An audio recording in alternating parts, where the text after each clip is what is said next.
చేసుకున్నాను, ఏది నా సొంతం కాదనుకున్నాను.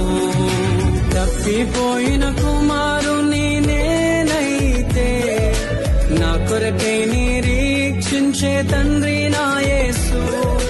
తప్పిపోయిన